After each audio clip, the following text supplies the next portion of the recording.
Go on the record in the matter of State of Utah versus MacNeill. Mr. MacNeill is present with his counsel. The state's attorneys are present.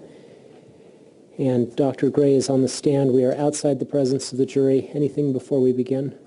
Just briefly, Your Honor. Okay. In relation to Exhibit 1, those are Dr. Thompson's records. And as I was anticipating using those records with Dr. Perper, I noticed that one of the records from the medications that he ordered at the hospital wasn't included in that. And so I believe by stipulation we've addended Exhibit number 1 with one more of Dr. Thompson's records, and the state has also indicated that they may have additional ones too, which we'll certainly cooperate with if necessary. No, I'm going to look at it tonight, Your Honor. If it needs more completion, then we would do that, but otherwise I've stipulated to adding that. So no objection to this addition today? No objection, Your Honor. Very good. Let's have the jury in. Your Honor, I also failed to ask 2 questions that I'm going to ask prior to cross-examination. Thank you. Ms. Levin.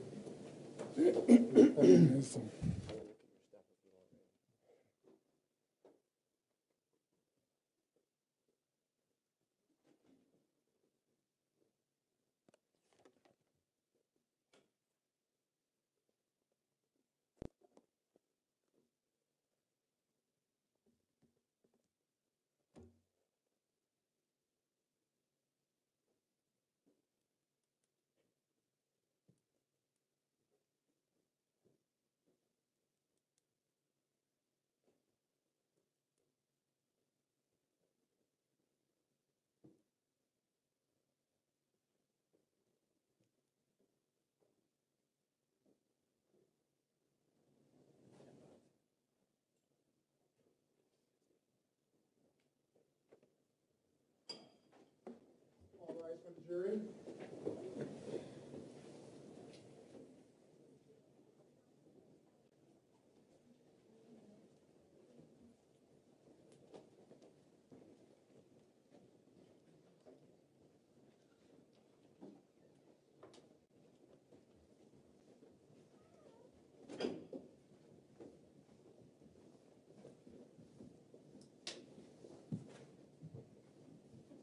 Thank you. Please be seated. We'll go back on the record in the matter of State of Utah versus MacNeill. Mr. MacNeill is present with his counsel. The state's attorneys are present. The jury is now seated and Dr. Gray remains on the stand. You may conclude. Dr. Gray, I failed to ask you 2 questions before we broke for lunch. Number 1, did you come to an opinion as to Michele MacNeill's manner of death? Yes. Was that different than Dr. Fricke? Yes. What was that? I certified the manner of death as undetermined, so I changed it from natural to undetermined. And how did you come to that conclusion?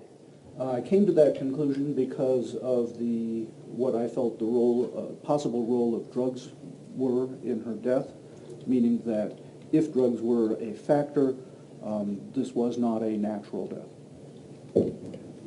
Thank you. Nothing further. You may cross.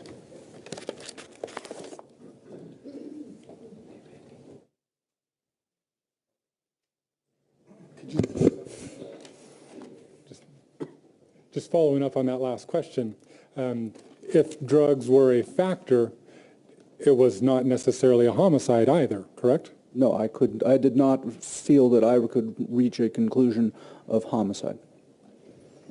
With or without consideration of the drugs? Correct.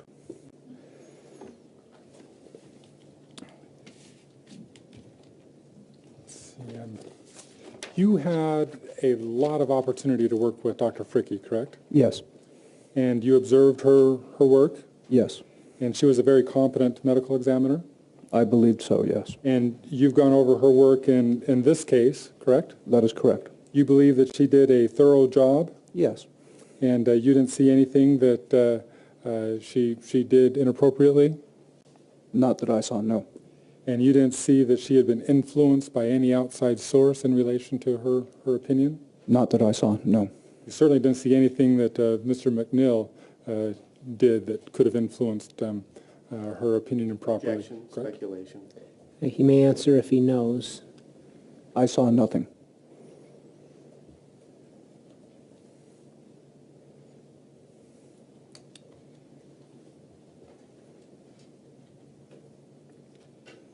And in relation to your certification of the manner of death, well, just generally, it's not uncommon for you to have a case in front of you or a body in front of you, and if you feel the circumstances lead to the conclusion, to certify homicide as the manner of death, correct? I have done that in many cases, yes. This case didn't lead you to do that, correct? I didn't feel I had enough to be able to justify a certification of homicide.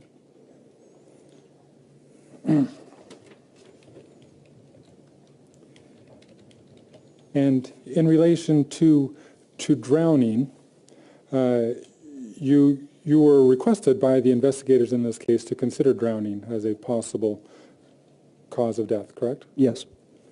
And you declined to find drowning as a cause of death, correct? I wouldn't put it that way. What I would say is I didn't see enough for me to be able to make a diagnosis of drowning. And you've written letters to the Utah County Attorney's Office about your opinions? I think emails, not letters, but whatever, communications. Yes, communicated, thank you. And you indicated that your examination of the lungs indicated that you didn't see significant aspiration, or you didn't see evidence of significant aspiration of fresh water in the lungs? I did not. And you indicated that you don't believe that resuscitative efforts alone would have eliminated other potential signs of drowning? Eliminated, no, but confused, yes.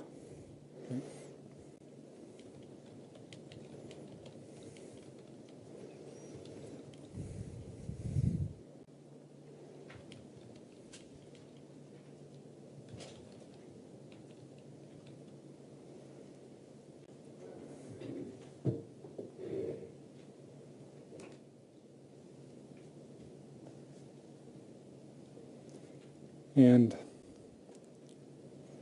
you've indicated that in relation to the assertion of expelling water, that without knowing what the contents of her stomach were prior to her death, that you can't make conclusions in relation to the full significance of the report of vomiting water, Michelle's vomiting water? That was a long question. Yeah, I'm sitting here going, okay, now what is this? I got the information that there was an expulsion of water when first responders were trying to resuscitate her. The actual source of that water, I do not know. Whether it was stomach, whether it was in her lungs, I cannot say. But your examination of the lungs didn't lead you to believe that she had inhaled significant amounts of water, though, correct? It wasn't my examination of the lung, of the slides, the microscopic slides, and Dr. Fricke's description of the lungs didn't have enough findings for me to say, oh, I know this is an aspiration of water kind of a situation.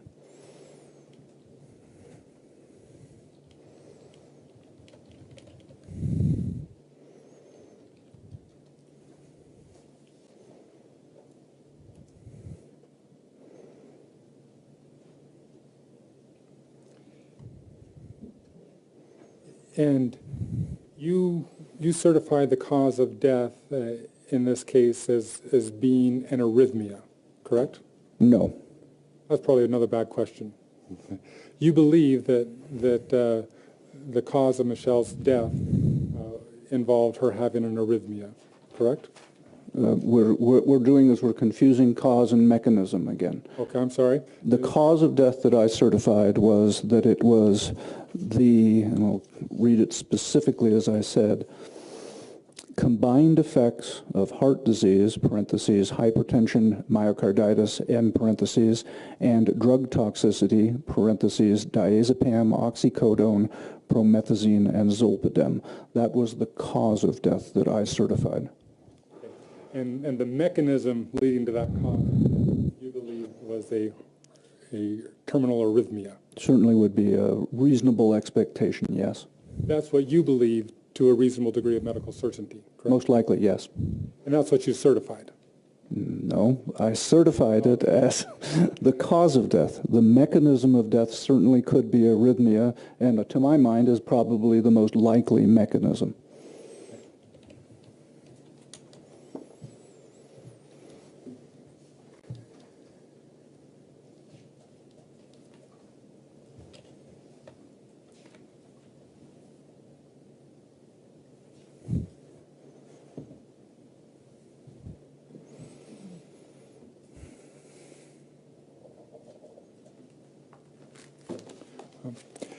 And in reviewing Dr. Fricke's observations in relation to the autopsy, as well as the slides that you were able to personally review, you observed a number of factors that would place Michele MacNeill at an increased risk for having an arrhythmia. Fair statement? Yes. The mild myocarditis that you mentioned is one. Yes. Correct. Hypertension. Hypertensive cardiovascular disease, yes. And the hypertension cardiovascular disease, would you describe what you What meant by the that? issues were? Okay. So in hypertension, it means high blood pressure. So your heart is squeezing harder to get blood through the system. As with any muscle, the harder you work it, the bigger it's going to become. And what was found in Michele's heart was it was heavier than normal, and the thickness of the muscle walls was increased. So it was a bigger, heavier, stronger heart. One of the concomitants or complications that can possibly arise from having a bigger, thicker heart is an increased risk for developing an abnormal rhythm or arrhythmia.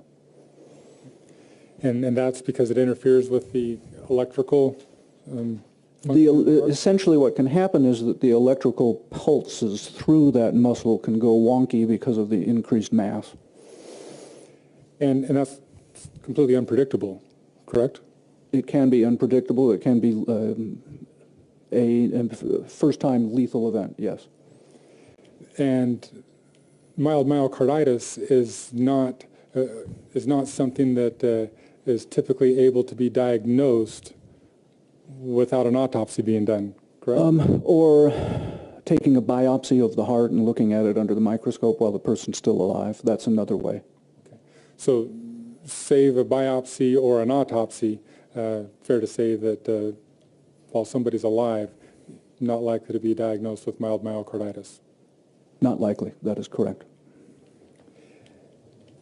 A third risk for an arrhythmia that you observed in relation to Michele was a potential, well, not a potential, that she had a prolonged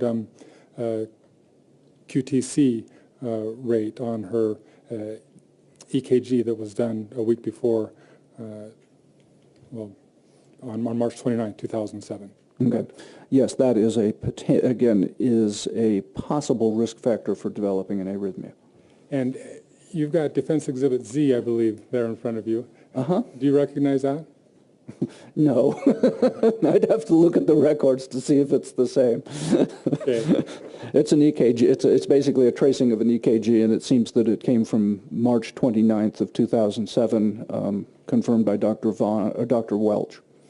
And does it have a name on there? Yes, it is. It is an EKG for Michele MacNeill. And I believe we have a stipulation for its admission. We'd move to admit Defense Exhibit Z.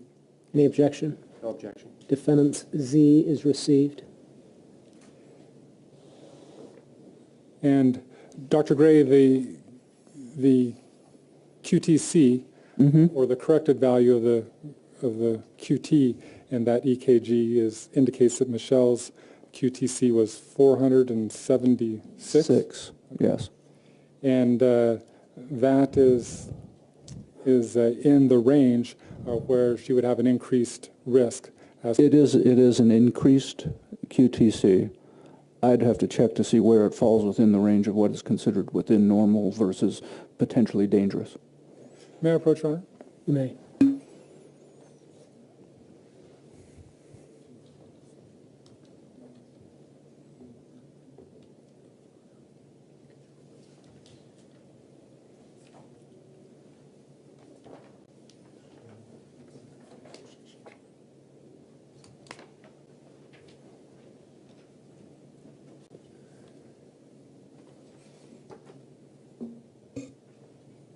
Dr. Ray, I'm showing you a couple articles from the American Journal of, what was it, Cardiology, and then one from the American Heart Association. You see those?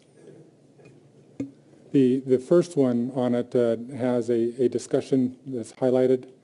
In the first page with the first page? under the abstract and back. Yeah. And that discusses the risk of an increased risk of an arrhythmia in relation to a QTC in a woman greater than 470. Well, it doesn't, let's see, it doesn't specifically say in a woman of a particular age, but it certainly says, yes, prolongation of the QTC interval has been associated with ventricular arrhythmias. And that there is a threefold increase in the risk when you're greater than 470.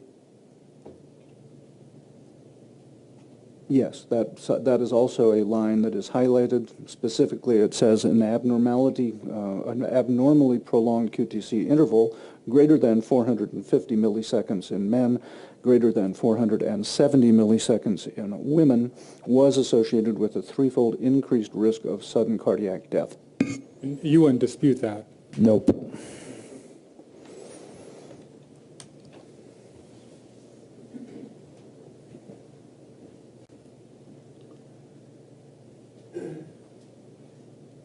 Even though it's a threefold increase, it's still fair to say that in trying to predict an arrhythmia, it would be a very low risk? It's still, even though the risk is increased threefold, the chance of it happening is still very small. And obviously in your profession, the people that you see typically have had an adverse event, which led them to die. Fair statement? Yeah, I see the worst outcomes. You see the worst outcomes. And so somebody that has a QTC of 476 and lives until a ripe old age would not typically come across your desk. I might not, yeah, I probably would never be aware of it. And you've indicated as well that there are two medications that Michele was taking that further would potentially increase the QT. The risk of an arrhythmia because of a prolonged QT, yes. And those would be the Percocet and... That would be the oxycodone and potentially the promethazine. Okay, potentially, okay. Even with those two medications on board, the risk remains low. That is correct. And it's not something that you would believe that even a doctor could predict. With any degree of certainty, no.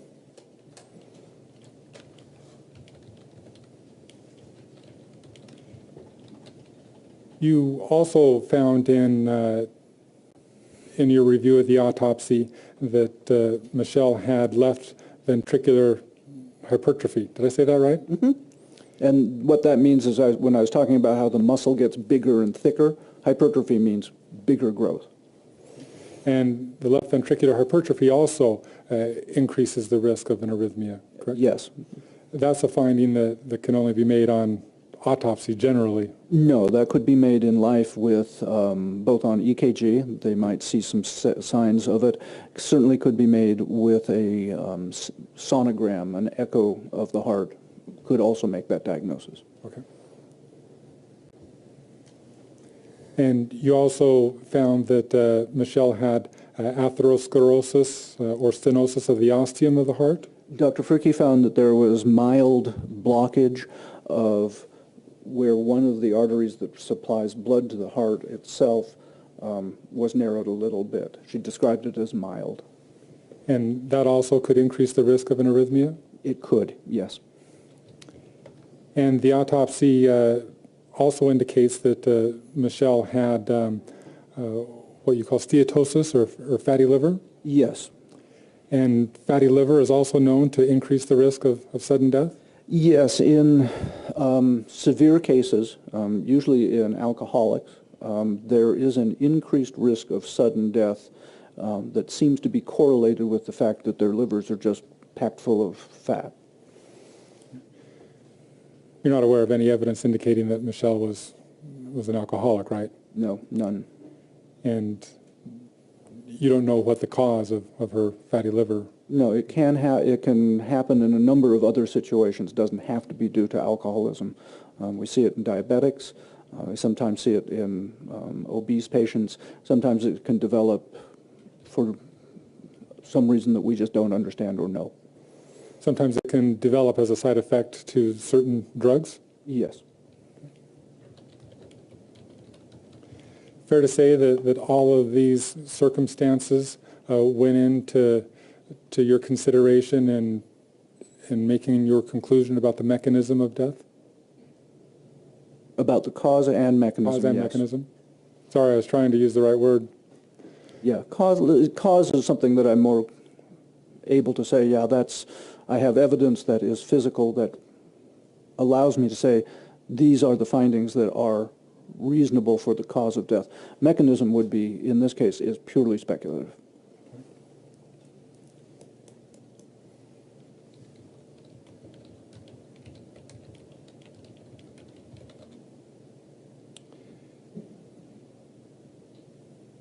You were first approached about this case in approximately August or maybe early September of 2008, is that correct? Yes. And you were given what you previously described as oodles of information to review? Yes. And upon reviewing that information, you ultimately sent an email back to your investigator, Alan Sidaway. He was my chief investigator, yes. May I approach, Your Honor? You may. Objection, foundation, just timing here. It's not offered yet, so if you can lay foundation.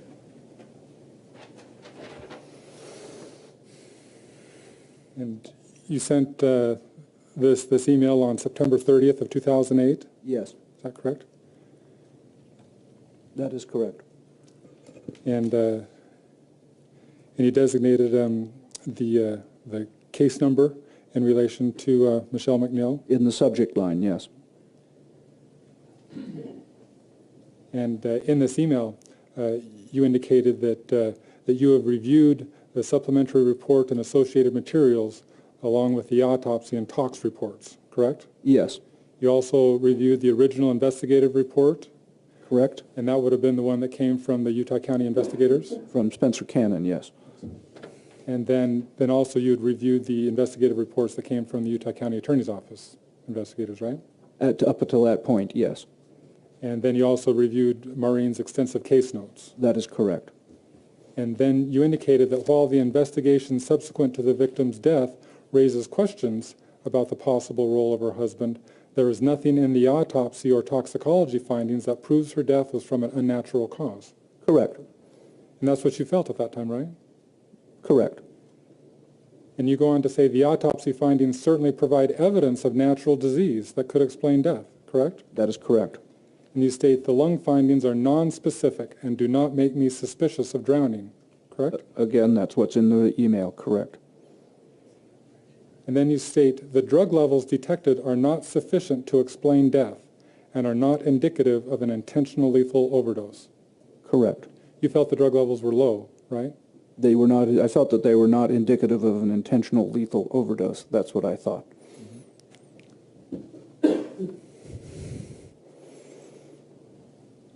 And in September of 2008, you declined to amend both the cause and manner of death, which had been certified by Dr. Fricke, correct? That is the last line of the email, correct. And over the next 2 years, you had a number of contacts with the investigators from the Utah County Attorney's Office, correct? Correct. And I believe that you described today that... Are we going to enter, or is this going to be entered, or do you want to do that now?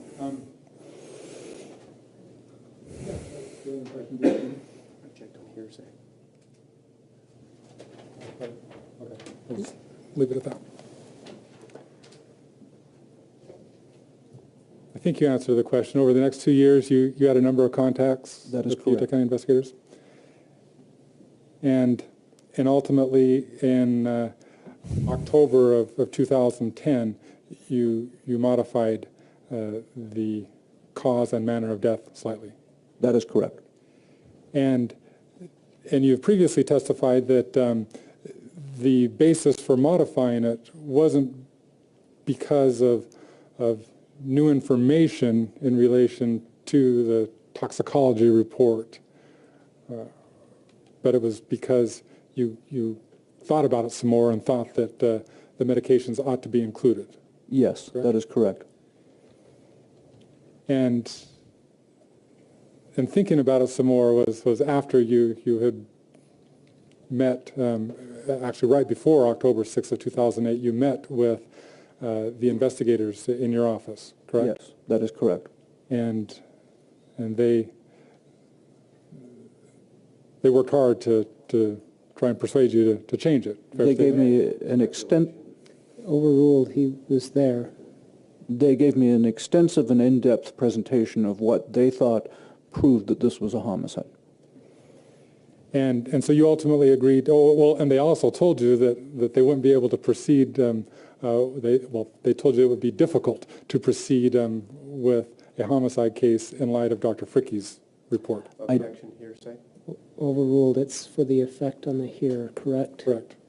I do not specifically recall the conversation, so I can't say if that allegation was voiced. I certainly knew that a prosecution in the absence of a medical examiner finding supporting homicide would be difficult, yes.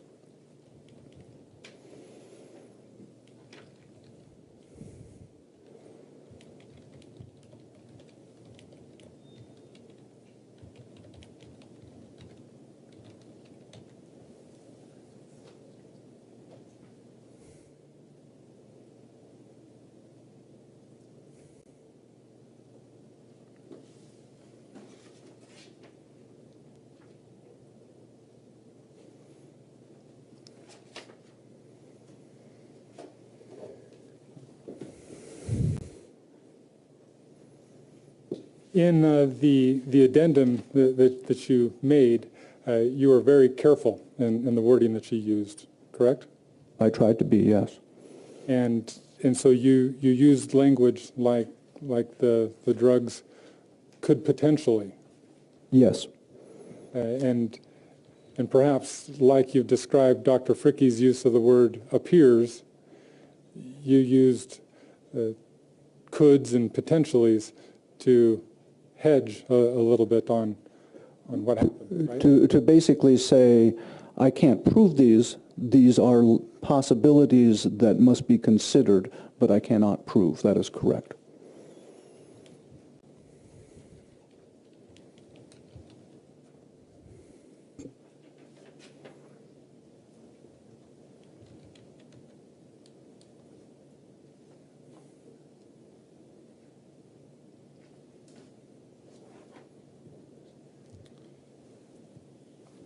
And you recall testifying at the preliminary hearing, Vaguely. vaguely? Yeah.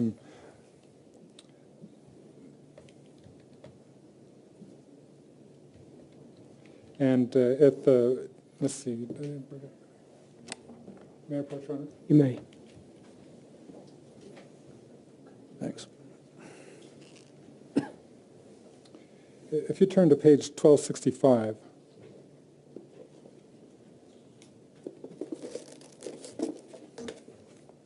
and I've got so it's fair to say that it's your opinion that in relation to the water being expelled, that in order to make firm conclusions, you would have to be able to look into the lungs or see what was in the stomach beforehand?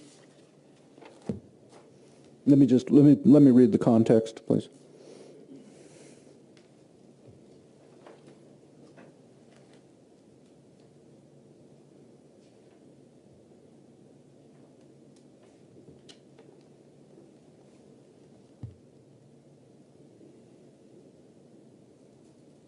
Okay, yes. And And if a person had an arrhythmia, you believe that they could inhale a little bit of water, but not much, correct? Yes. And that if a person had an arrhythmia, that Let's put that in context. If they had arrhythmia and then went with their head into the water, yes. fair statement, thank you. And usually within 10 to 15 seconds, that would be about the maximum time you'd think that they could possibly. Death from an arrhythmia could happen very quickly. Cessation of breathing would not be instantaneous. That is correct. Okay. And in fact, you indicated that within 10 to 15 seconds you would pass out, but you may not stop breathing, but you would be unconscious. Yes.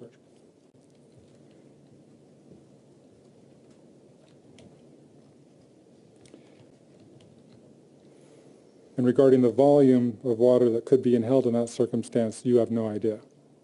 It really would depend on how deep their breathing is.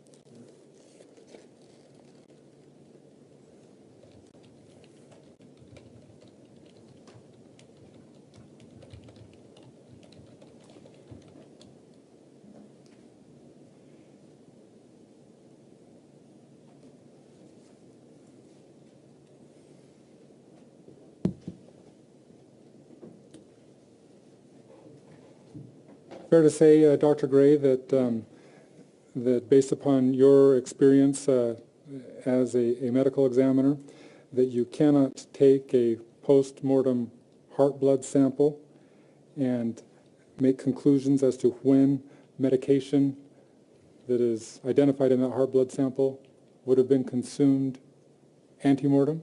Objection outside the scope, direct. Sustained.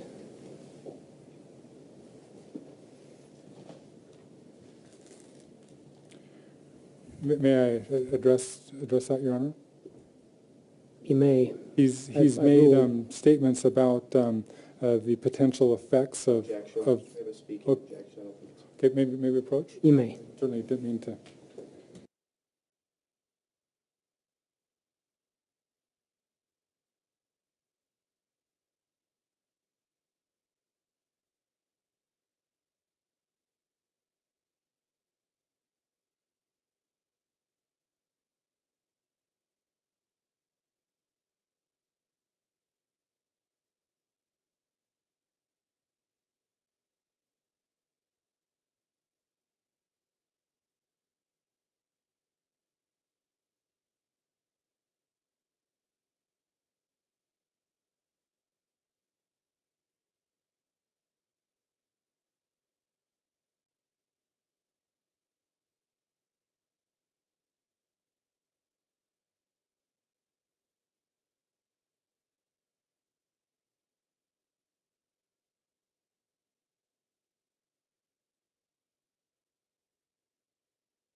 The court's ruling is vacated. The question does not exceed the scope of direct. You may proceed.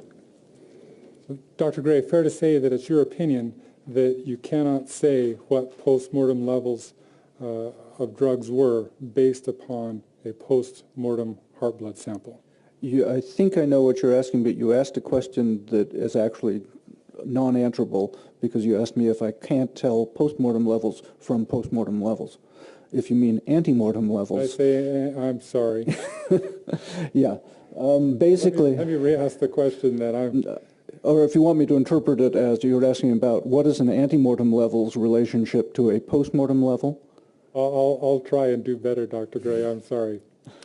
And so it's fair to say that it's your opinion that you cannot make a conclusion about ante-mortem levels of medications based upon post-mortem heart blood samples. I think that doing such a thing would be fraught with error. And similarly, you cannot make conclusions regarding when a medication detected in a post-mortem heart blood sample was consumed.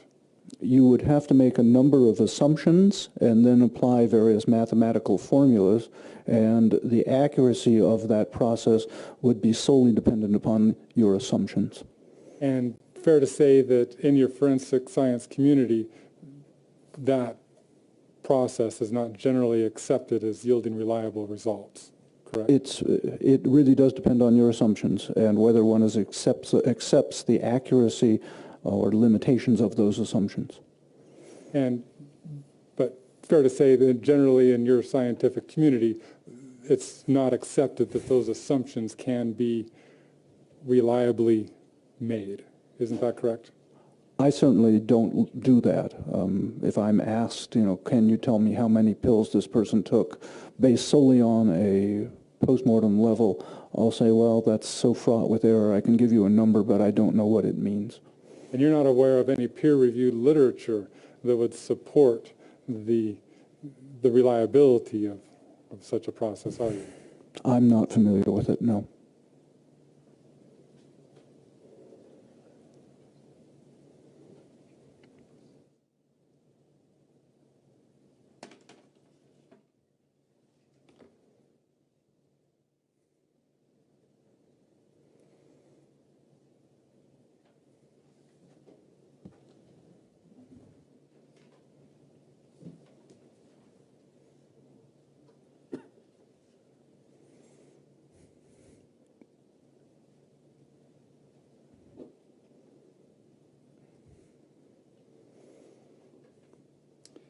In the autopsy notes of Dr. Fricke, she has a description of, a chart identifying medical interventions on Michelle's body. Is that correct?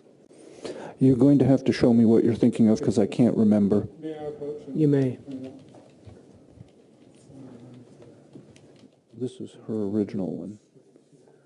Oh, okay.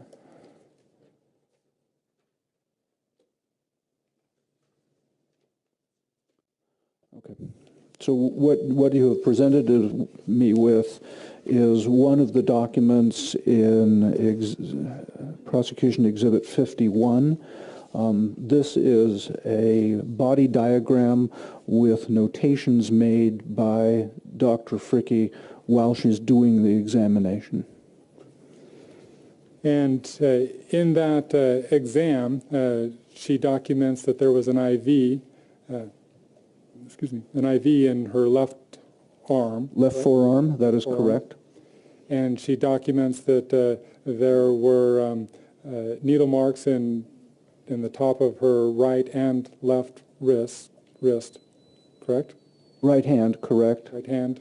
And then also a what's called an intraosseous infusion device, which is where they stick a needle into the bone marrow of usually your leg, and it's a way of quickly getting fluid into the body. So that was another port or access point.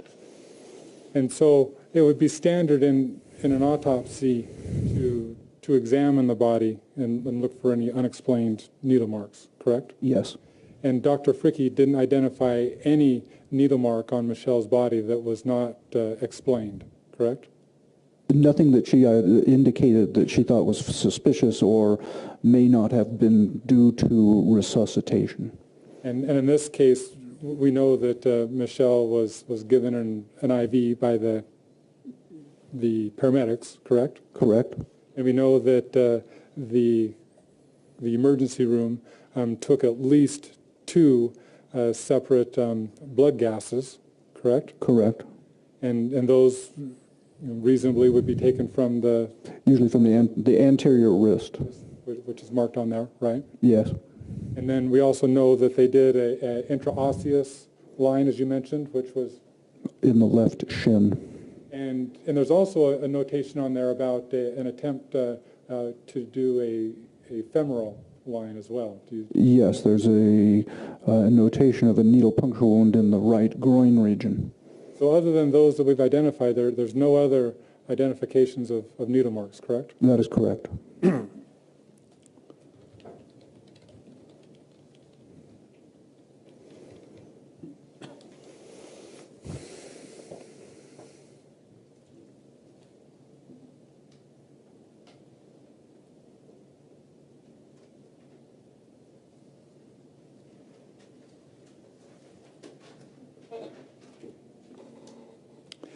You were asked by the Utah County Attorney's Office to review your findings again in August of this year. Is that correct? Yes. May I approach, Your Honor? You may.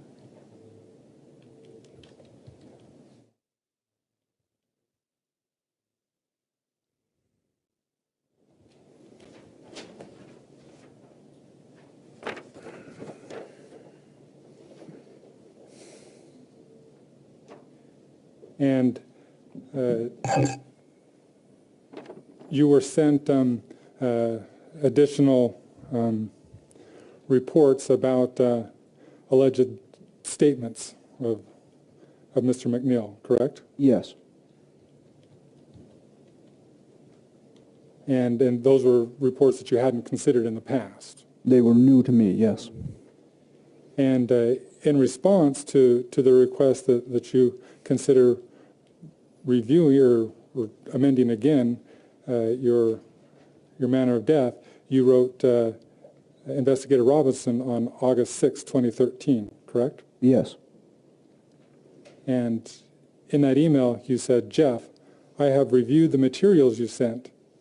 While the different interviews certainly add to the suspicion that Dr. MacNeill caused or played a significant role in his wife's death, I don't find anything in the materials so compelling that it overcomes the lack of physical evidence from the autopsy that would prove Michele was a victim of homicide, correct? That is what it reads, yes. That's what you said, correct? That's what I have written here, yes. That's what you believed, right? Yes. And then you go on to say, conversely, there is nothing in the various statements that I could say are obviously inaccurate based on the autopsy findings, right? Yes. And you say, I don't know how we could either prove or refute the contention of a rectal route of introduction for some of the medications found in her system, beyond noting that the drug concentrations are not very elevated. Correct. And that's again stating that the medications were not high in a way that you would think that would indicate an intentional Lethal overdose. overdose. Correct.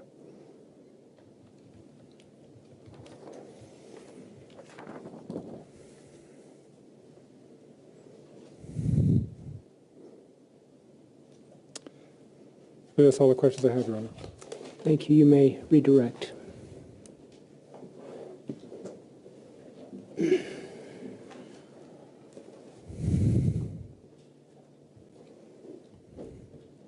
Dr. Gray, you found drug toxicity as one of the factors, along with the heart disease, that caused Michele MacNeill's death. Yes, I certified her death as being the result of the combined effects of her heart and her drugs. And the drug toxicity means what again? An adverse effect of a drug on the body. And when you talking about those drugs, you identified the 4 drugs. That is correct. In your addendum. That is correct. They were listed as the drugs that I thought were at play.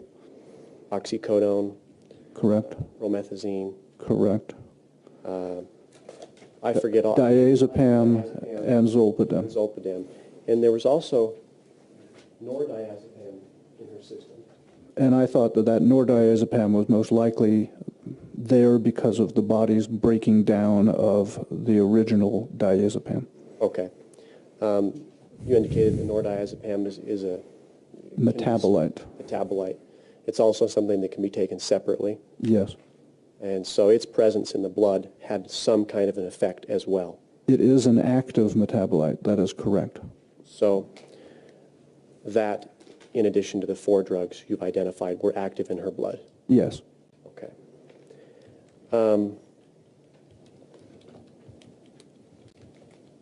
You indicate that you were careful with your language in your addendum. Yes. Were you also careful with your language in response to this email in August of 2013? Yes. And that's reflective of the alleged statements by the defendant to Yes. others about the cause. The reported testimony of others concerning what they heard from the defendant. And you said it didn't have an effect because it would not change the physical evidence derived from the autopsy. I don't think I said it changed the physical. Would you It does not overcome the lack of physical evidence from the autopsy. Okay. So the lack of physical evidence from the autopsy. Correct. That's what's compelling, most compelling to you in making a determination as the cause and manner of death. Whoa, we got way, way out there. The lack of physical findings in the autopsy. I probably asked a bad question. Yeah, I mean, the question is, does what these people are saying they were told by the defendant, is there anything in the autopsy that can prove those statements? No, there is not. Okay. And as a medical examiner, the most important evidence for you that you're looking at to determine the cause and manner of death are autopsy findings. Is that fair to say? They are certainly central to the determination, yes. Earlier we talked about evidence of motive is not generally considered. It's something that you'll think about, but it, again, doesn't necessarily overcome a physical finding at autopsy. I mean, somebody may confess that they shot somebody, and the person doesn't have a gunshot wound. Well, that's a pretty pointless confession. Okay. If someone confesses to drugging up the decedent, getting her into a bathtub, holding her under the water, and it's a credible confession, a credible statement, would that have an effect on the determination of the cause and manner of death? How do you define credible? That's the question. Sure. And therein lies some of the limitations on a medical examiner, Very much. determining the credibility of some of the evidence. Right, and that's the job of a judge or a jury in a trial. Thank you.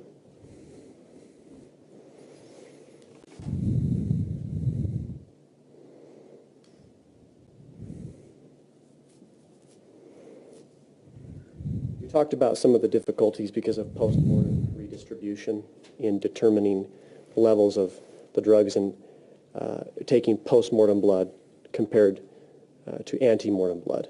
We did not specifically discuss the issue of postmortem redistribution, but we did discuss the fact that a postmortem blood level may not be indicative of what that drug level was at the time of death. Okay. Dilution of the blood in a drowning, is that going to have an effect on I the think levels? so, yes.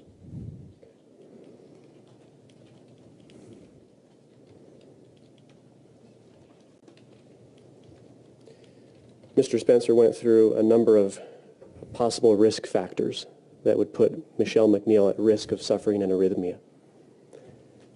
You then indicated that determining the mechanism of death as an arrhythmia here is speculation. Yes. Purely speculation. Yes, we have no physical tracings of her heart rhythm through the process of her dying, so we may think it is, but we cannot prove it. And an arrhythmia is not a cause of death. No. At least in the absence of some explanation for why the arrhythmia could have happened. I mean, a death certificate that says arrhythmia on it is a poor death certificate. It doesn't really say a cause of death. It doesn't tell you why that happened. Okay. You ultimately issued an addendum in this case, changing the cause and manner of death. Yes, Adjusting the cause of death, changing the manner of death. that is correct. Did you do that due to any pressure by investigators? No, I mean, you basically have no effect on my life, so I didn't have any pressure. You are a professional, Yes, a chief medical examiner for the state of Utah. right, and independent of the Utah County Attorney's Office, the AG's office, or any law enforcement agency.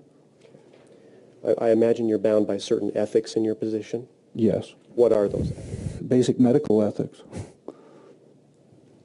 Which are, as they apply here? Do no harm in this case.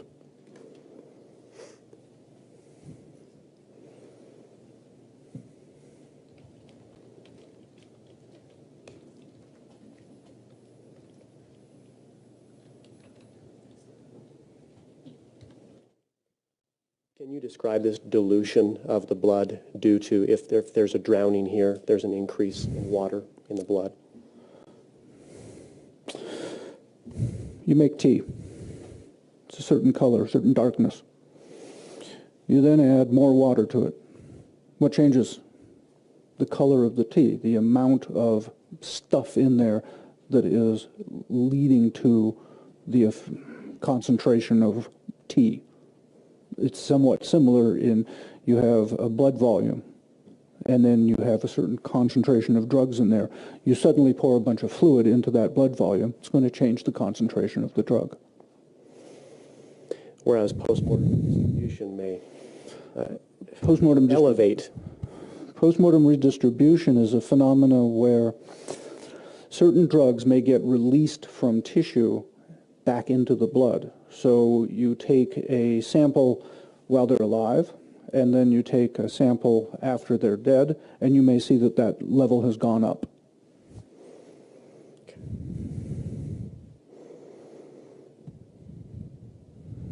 And the dilution due to water in the blood would have the opposite effect It could lower the concentration measured, yes. of what was actually present in the ante-mortem.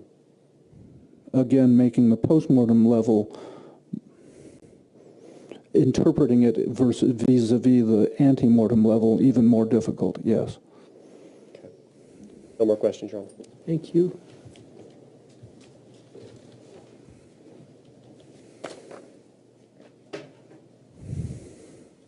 But you didn't see evidence in the lungs to indicate inhalation of significant amounts of water, correct? I could not make that diagnosis, no. And so, really, we're just speculating again about possible dilution, right? Possible dilution from aspiration of water, yes, that is speculation. Possible dilution from the administration of fluids during resuscitation, that's probably more likely. You testified at the preliminary hearing, though, that you don't know whether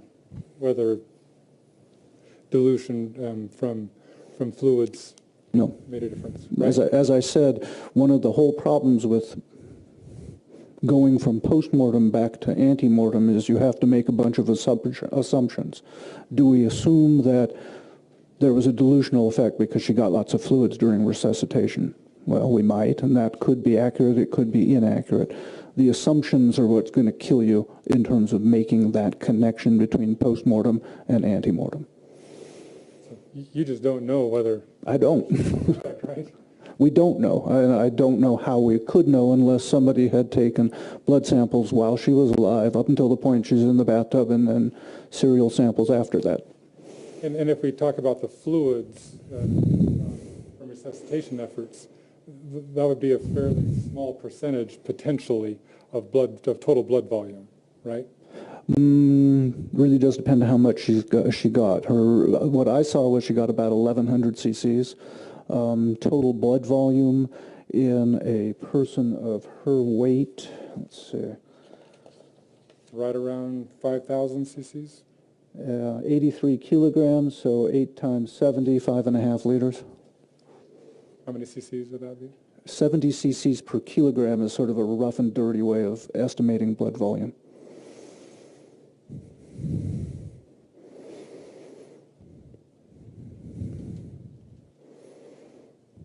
I remember the pound weight, but not the... 83 kilograms. That was, so 182 pounds is... That's 83 kilograms. So 80 times 70 is 500, is 5,600. Okay. So we're talking about 5.5 liters. So 1,100 would be about 22%.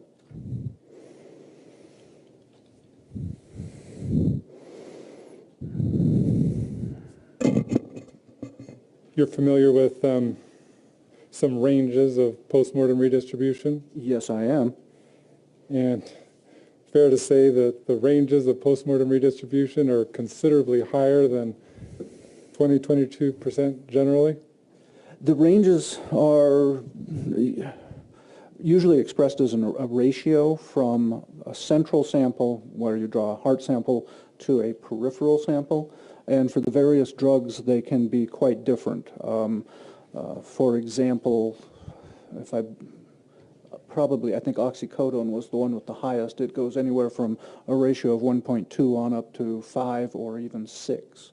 Some of the drugs may even have a ratio that is less than 1, meaning that a central sample might be lower than a peripheral sample. How do you know which ratio in that range is accurate for a specific individual? I don't know. And so oxycodone, a range of 1.2 to 5.6, I'm sorry, to 5 or 6, and Valium, what's the range on that? Off the top of my head, I wouldn't hazard a guess. I'd want to look at it for sure. I think it's one which goes like from 0.8 to... 12? Yeah, high. And we just talked about this the other day. And Zolpidem? Again, it has a range which is anywhere from a little below 1 to on up and higher. Up to as high as 3? I'd have to check, but I wouldn't doubt it.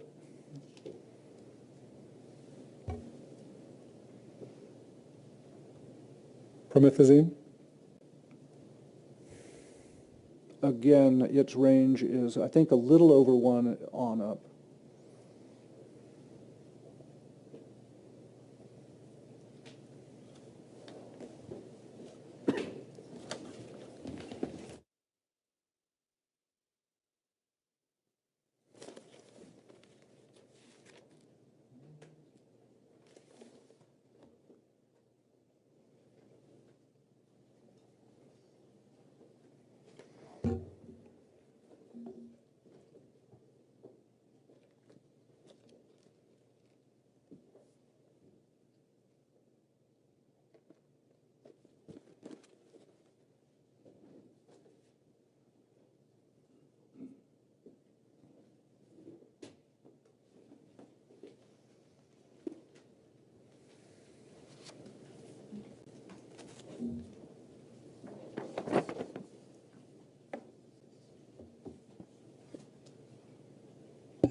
Pardon me, Judge.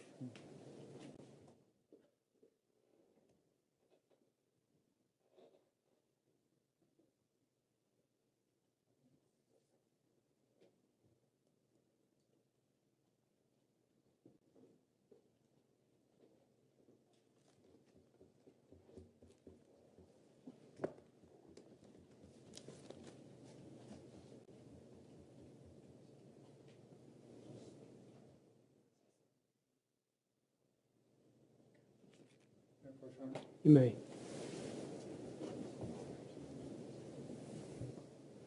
Okay, I'm showing you article from the Forensic Science International. Fair to say that's another article about postmortem redistribution? That's the title.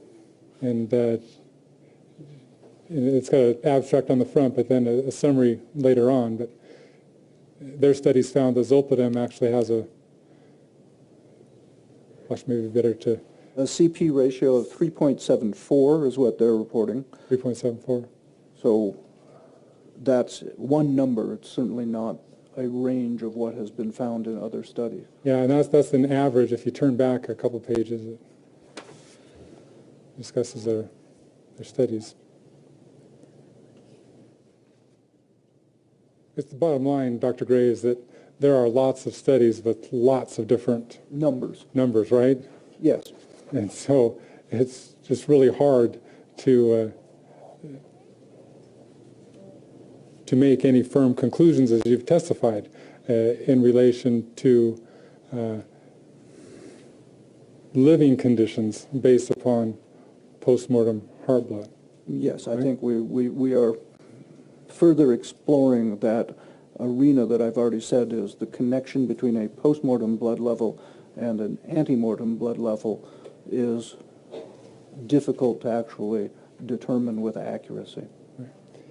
And so while you suspected that there's a possibility that administration of fluids could have had a 20 to 22% dilution. I didn't say that. I said dilutional effects were possible. Possible, okay. And the amount of fluid that she got represents about 20% of her blood volume. Okay. So if we, again, engage in this speculation process and say that that could have had a dilutional effect on her blood in relation to the medications, 22% is way lower than even this, well, than generally the ranges of postmortem redistribution. Certainly. Right? So if we have oxycodone that goes up to 5 or 6, that's 6 times the amount of, well, if we take the high level, and if we have a postmortem sample with of central blood, then that could be 6 times greater Right. than the peripheral. Yes, there is that possibility. So if you got a blood level of 6 centrally, it might be 1 peripherally. That's a possibility. And the other problem is, even peripheral blood is not necessarily consistent with living conditions. That is correct. So there's ambiguity everywhere we turn, right? Yes. And when you've indicated that the blood levels based upon the postmortem heart blood sample that we have in this case are relatively low, Yes. you're doing your best to factor in all of these ambiguities. Is that right? Certainly. That's one of the reasons this was certified as undetermined. Okay. You indicated that that a diagnosis of an arrhythmia in response to Mr. Grander's question is speculation. That is correct. You made that conclusion, however, to a reasonable degree of medical certainty based upon what you observed in Michele's case, right? No, I have never actually diagnosed arrhythmia. It's not a statement. It's not one of the factors in the cause of death. If you ask me what do I think the mechanism of death is, yeah, arrhythmia would be a fairly reasonable conclusion. But can I prove that? No. And similarly with drowning? It's a possibility. I cannot prove it. And you saw less subjective evidence of drowning than you did for arrhythmia, correct? No. No? Can't prove either of them. Arrhythmia, as I said, is something that leaves no footprints at all for me to see as a medical examiner after it's happened and the patient has died. Drowning is even though it's a fairly specific cause of death, the findings in the body are very non-specific. You get heavy fluid-filled lungs. Okay, that's consistent with somebody breathing in water. I can see the same pattern, same thing in somebody who dies of a narcotic overdose. I can see the same thing in patients who sometimes die as a result of a stroke. So those findings are not, again, specific and allow me to say, aha, that's exactly what I would expect to see in drowning, and I wouldn't expect to see it in anything else. In fact, sometimes you see lung congestion for unexplained reasons. That is correct. So that's why it's called a non-specific finding. Again, correct. It does not etiologically specific. It does not, that finding doesn't prove one thing versus many others. And as you indicated in your letter, you don't believe that resuscitative efforts would have eliminated all findings that you would expect to possibly see in a drowning, correct? No, they wouldn't eliminate them, but they certainly could obfuscate them, make them more difficult to interpret. Okay. There are no signs in relation to drowning that a medical examiner can look at and say, I see this, therefore there's a drowning. Right. Drowning as a cause of death is pathologically difficult to prove.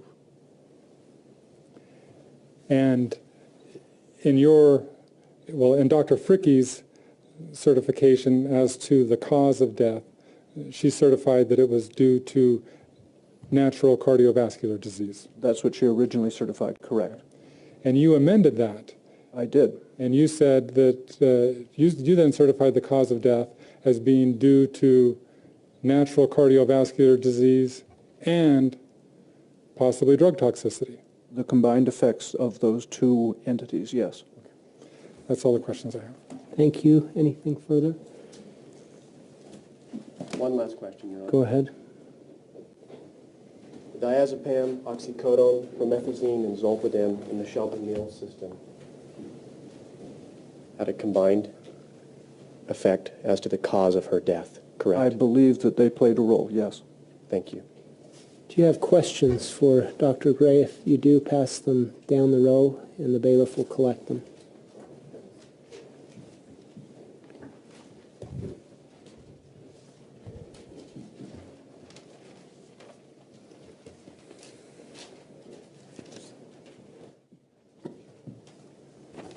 Any more? Okay.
Counsel, would you approach?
Dr. Gray, just a few questions from the jury.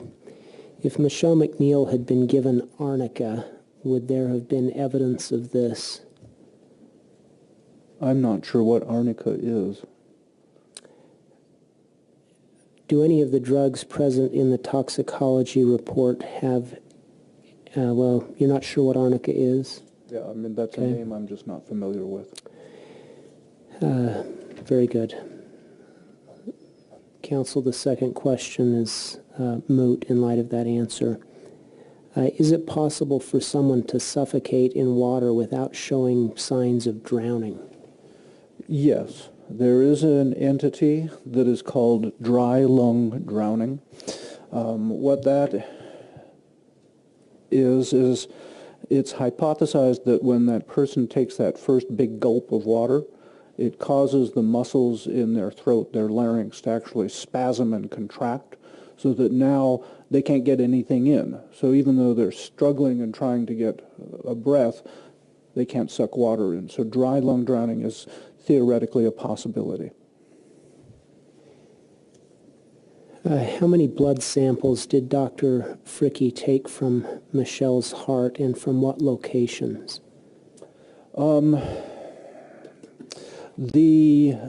Our standard is that we will take 3 individual tubes of blood in every case for testing.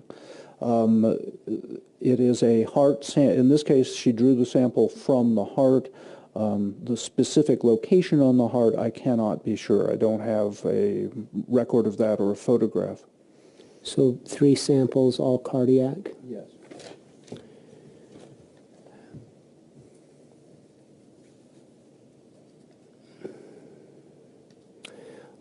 Ladies and gentlemen, one question inquired about redactions from the autopsy report. There's some information, as you've seen during the course of trial, both from witnesses as well as documents. There's some information that is not admissible, and you should not speculate on what has been excluded from the autopsy report. Dr. Gray, what is a May I interject? not right now, because counsel may have some follow-up questions. What is a QTC interval? In an electrocardiogram, if you see the tracing, it goes blip, which is called the P wave, then there's a little flat part, and then it goes boop, boop, boop, and that's the QRS, and then there's another flat part and another little blip that's called the T. And you can measure the amount of time it takes to go from that Q blip to the T blip, and if it's prolonged, that means you may be at greater risk for developing an arrhythmia. Thank you. You stated that you thought that drowning was a possibility. What evidence was found in the autopsy that would suggest that, or was it purely from the conditions under which Michele MacNeill was found? In terms of the autopsy findings, the lung weights were increased. If I remember correctly, or well, I will remember, I'll read it.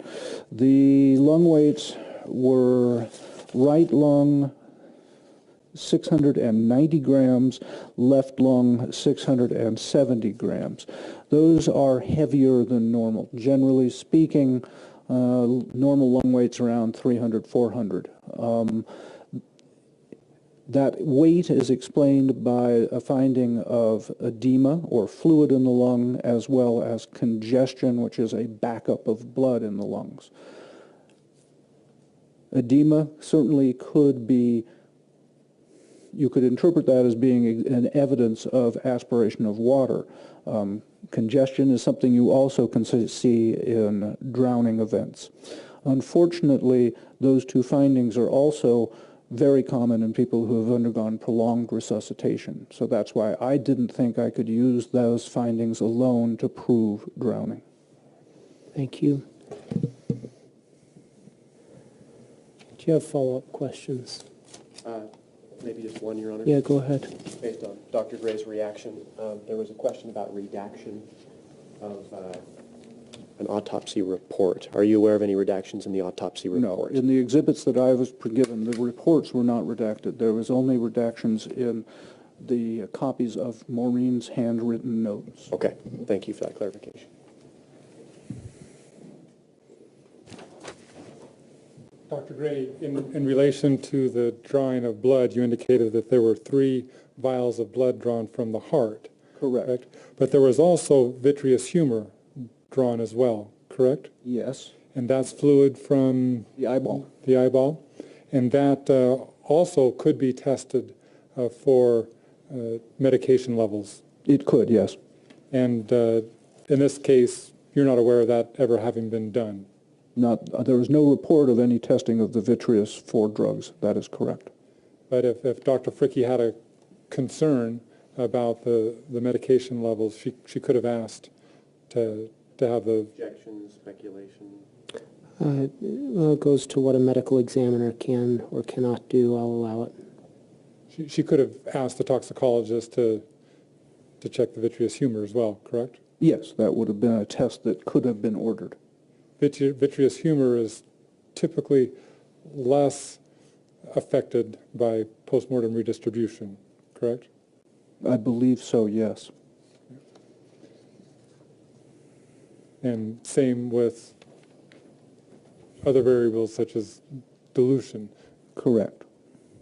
And that's all the questions I have.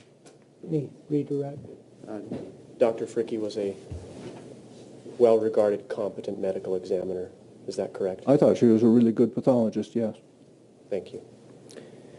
May Dr. Gray be released from his trial subpoena. We would ask that he stay under his subpoena, Your Honor, just in case. Okay, I'll order that you remain under subpoena. You may step down today. Thank you, Am I Dr. also Gray. still under the court order not to look at the media? I believe because he's an expert, he's not covered by that order. That's correct. So, thank you. Thank you. You may step down. Ladies and gentlemen, we'll be in recess for the day. Thank you for staying a few minutes longer.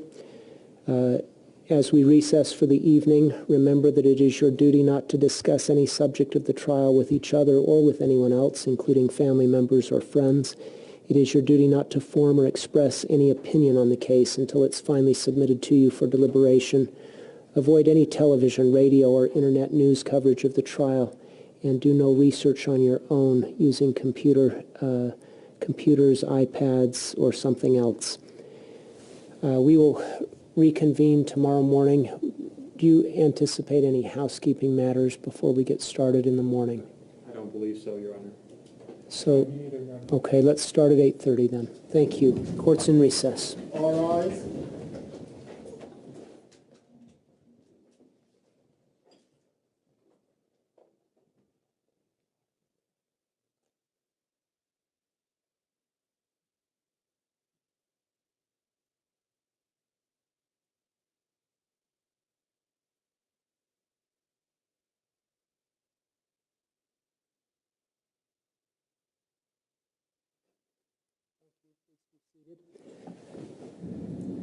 Who do you anticipate calling in the morning? I believe we're going to call Dr. Cragen and then Dr. Perper. And will that take the day? If it was like today, I imagine it would. Okay. How long do you think you'll be with these witnesses? I think Dr. Cragen will be pretty quick. Okay. And I think that Dr. Perper will probably be comparable to Dr. Gray. How long? Maybe an hour and a half? Is that how long you were? And maybe not so long, since we've covered a lot of ground with Dr. Gray. We may not. Dr. Gray was just under 3 hours. Was it that long? Yeah. How long do you think you'll be with these witnesses on direct? I think Dr. Cragen will probably be a half hour on direct, and Dr. Perper probably between an hour and an hour and a half. We still have Spencer Cannon from the Sheriff's Office, who is the medical examiner liaison, that we could call in as well. Okay. So, assuming you both take an hour and a half with Dr. Perper, that's 3 hours. We're maybe looking at, I just don't want to run out of witnesses tomorrow, so you have Officer who? Spencer Cannon, I believe he's a sergeant. Okay. Anyone else? Will he be pretty quick, I would think? I would think he'd probably be a half hour total, Okay. If that. if that. I think after that is the inmates, and they're We could- easily accessible for us. Okay, so you could get one or two of them here if need be. Yeah. Okay. Could you let us know which one you have on that? Would you just, Absolutely talk about that. yeah, why don't you disclose those to Mr. Spencer as to the order in which they might be called? Anything else today then Not from the state. from the defense? No, Your Honor. Okay. Again, thank you very much for your work today. Court's in recess.